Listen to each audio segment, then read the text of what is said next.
El dibujo siempre ha sido considerado como fundamento del arte, tanto en el mundo antiguo como en el moderno, en Oriente y Occidente, y de ello dieron buena cuenta civilizaciones milenarias como Egipto o más tarde Grecia y Roma.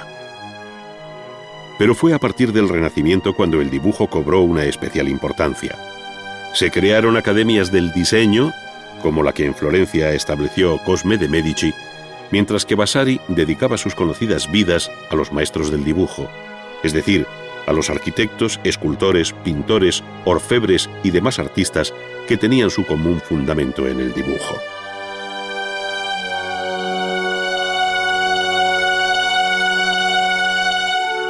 Si la conquista inicial del dibujo fue la de perfilar con una línea el contorno de una figura, esto resulta ejemplar en los bocetos y apuntes que los egipcios dejaron sobre piedras y fragmentos cerámicos. El artista, con un elemental instrumento a modo de pluma afilada, pero que está hecho con un junco, pone en evidencia la seguridad de su mano, que debe vencer tanto la aspereza del soporte como lo rudo del utensilio.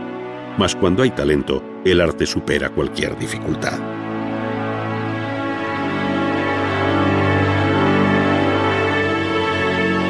Otro tanto sucede con la superficie rugosa del papiro, ese gran hallazgo que antecedió al papel, hecho con el núcleo fibroso de aquella planta abundante en el Nilo que los griegos llamaron papiros. Con un instrumento análogo al anterior, aunque algo más fino, se dibuja la figura de un faraón con los símbolos del Alto y el Bajo Egipto, probablemente como estudio previo para una gran pintura mural. Decía Leonardo que para conservar con facilidad en la imaginación la forma de un rostro, es preciso conservar en la memoria distintas formas de boca, ojos, nariz, barba, cuello y otros detalles tomados de varias cabezas. En esta ocasión vamos a asistir a la ejecución de un dibujo al modo de Leonardo sobre un papel previamente teñido, utilizando la punta de plata.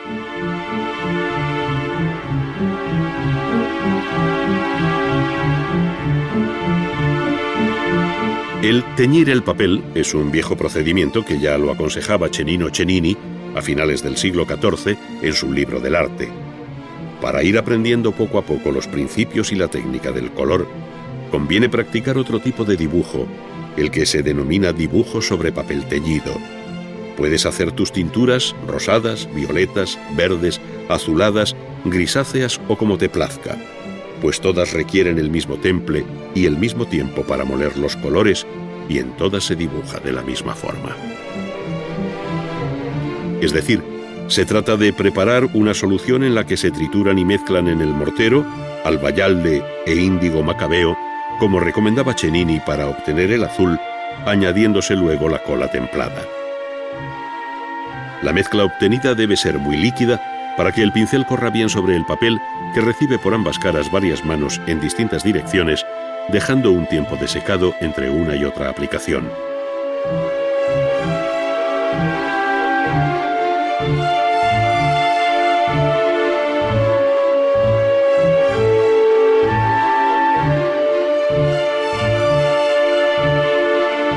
Una vez seco el papel, se fija sobre la mesa de trabajo y con punta de plata o lápiz de plomo, que antiguamente se hacía con 2 partes de plomo y una de estaño batidas a martillo, se inicia el dibujo.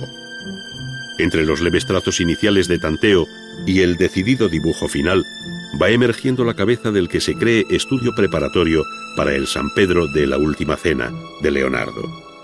El expresivo y detallado rostro del apóstol está dibujado originalmente en un papel teñido, cuyo tamaño apenas si excede los 14 centímetros de alto por 11 de ancho. ¡Cuánta belleza en tan poco espacio!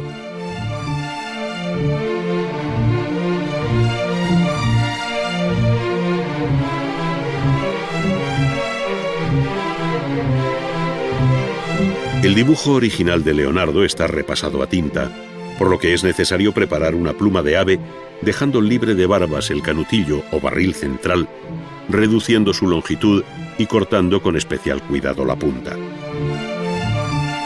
Esta será más o menos pronunciada según se quiera para escribir o dibujar, pues solo en esto se diferencia el instrumento que artistas y escribanos utilizaron durante siglos. Por otra parte, la tinta requiere también una cuidadosa elaboración según el tipo de que se trate. La tinta negra que se utilizó en el Renacimiento era la común, que servía tanto para escribir como para dibujar. En su composición entran a formar parte sales de hierro y ácido gálico, obtenido de las llamadas agallas de roble o encina. Esto es, una sustancia patógena de algunos árboles que en otro tiempo sirvió para producir tintes y curtir las pieles.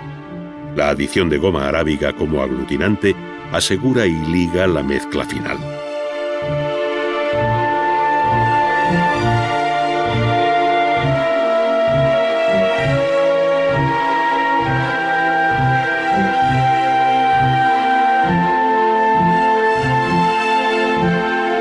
Con la misma seguridad que con la punta de plata, pero con más cuidado para que la tinta no eche a perder el dibujo, se van repasando las líneas y rasgos más expresivos de la cabeza, que con unos leves trazos adquiere mayor fuerza si cabe.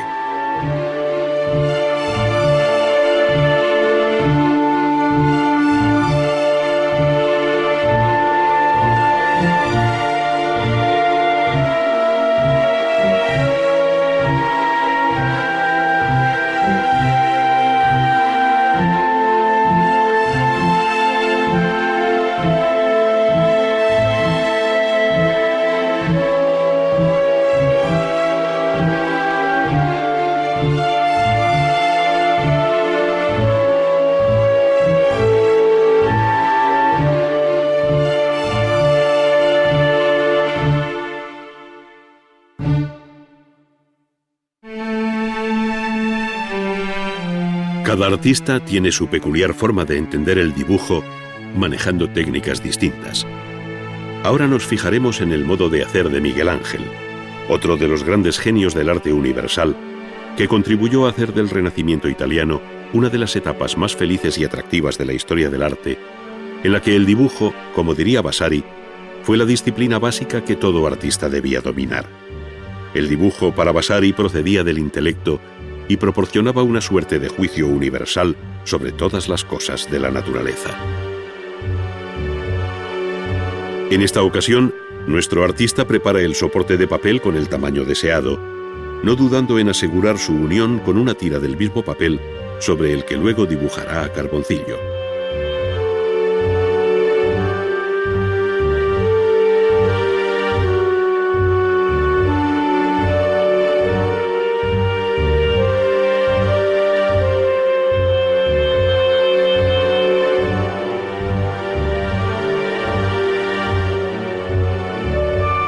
Este procedimiento, muy antiguo y muy actual en la historia del dibujo, utiliza un pequeño bastón negro obtenido de la combustión lenta de pequeños palos de madera. Cennini aconsejaba meter los palos de sauce, aunque también se utilizaba el mirto, el nogal y el abedul, dentro de un puchero o cazuela tapada, dejándola sobre el fuego durante la noche hasta que se carbonizaran. De ahí el nombre de carboncillo. El dibujo a carboncillo permite no solo trazar los contornos de las figuras, sino acentuar las sombras, modelar y jugar con la luz de un modo rápido, permitiendo corregir con un trapo o limpiar con una pluma el polvo adherido al papel, rebajando así la intensidad del trazo.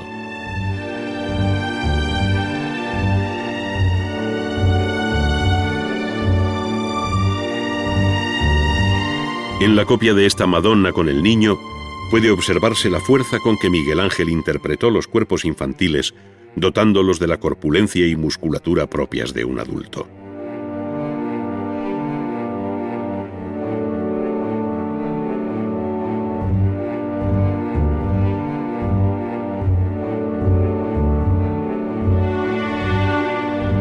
Para su modelado se abandona el carboncillo y con una tiza roja, llamada también sanguina, comienza a cubrir la superficie creando tejido epitelial, matizando sombras, realzando el volumen e introduciendo golpes de luz que con tiza blanca y la ayuda de un difumino hacen palpitar este fragmento del dibujo.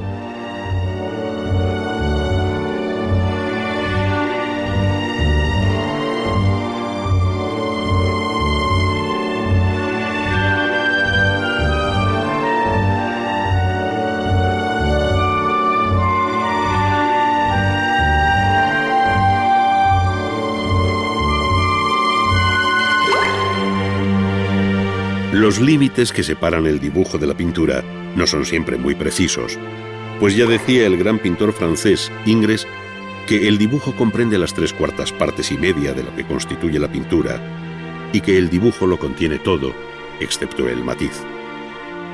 Él se refería naturalmente a la base dibujada de la pintura, pero también pudiera suceder que por medio de procedimientos como la acuarela y sin encaje ni dibujo lineal previo, esta técnica empleada de un modo determinado, cuidando los bordes perfilados de los objetos y utilizando un solo color debidamente graduado, sea tenida por algunos como una suerte de dibujo.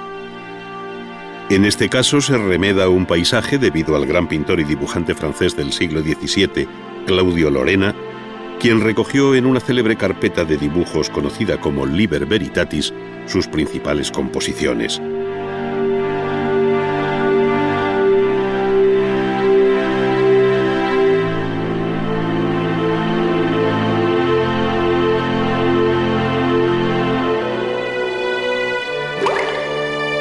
La rompedora imagen de la producción artística del siglo XX, que tiende hacia el informalismo y la abstracción, incluso en el arte figurativo, se caracteriza por el modo libre de su técnica, mientras que apenas si varían sus instrumentos.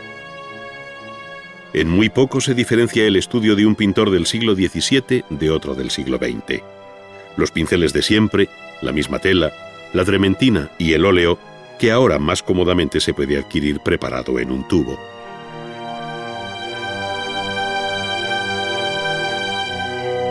Lo que sí varía de un modo radical es el concepto de la pintura y su técnica de ejecución, dando paso a una acción que tiene mucho de intuitiva, en la que el boceto y la obra acabada se identifican sobre el mismo lienzo. Así lo hicieron muchos de los grandes nombres de la pintura del siglo XX, entre los que cabe citar al escultor y pintor suizo Alberto Giacometti. Aquí se ve el modo de trabajar de este artista, que sin boceto ni dibujo previo, acomete un retrato femenino utilizando el pincel como si fuera un carboncillo, aunque en realidad se trate de una pintura al óleo. Sin duda, el movimiento de la mano y el pincel se asemeja más al de un dibujante que al de un pintor tradicional. Giacometti, como otros hombres de su tiempo, dio la espalda al procedimiento académico, viéndose en él también al escultor que fue, tendiendo a dar fuerza expresiva al dibujo sin apenas recursos cromáticos. Resulta muy significativo el modo de tratar la cabeza, zona a la que el pintor va y vuelve repetidamente, obsesionado por hacer visibles los rasgos ocultos del modelo que le parecen más característicos. Ello le lleva a borrar totalmente el rostro y volver a él, no tanto por una cuestión de perfección formal, como para conseguir el escondido objetivo de su ser. Giacometti decía con gran preocupación que cuanto más se trabaja en un cuadro, más imposible resulta acabarlo. Algo de esta angustia se percibe aquí, en aquel ir y venir al lienzo, donde se esconden otros muchos rostros que por exigencia e insatisfacción fueron condenados a su desaparición. Lejos de la pincelada fundida, del color matizado, de las veladuras y otros tantos recursos pictóricos comunes en la historia de la pintura, el grafismo de la obra insiste en la fuerza del trazo cruzado, yuxtapuesto y discontinuo.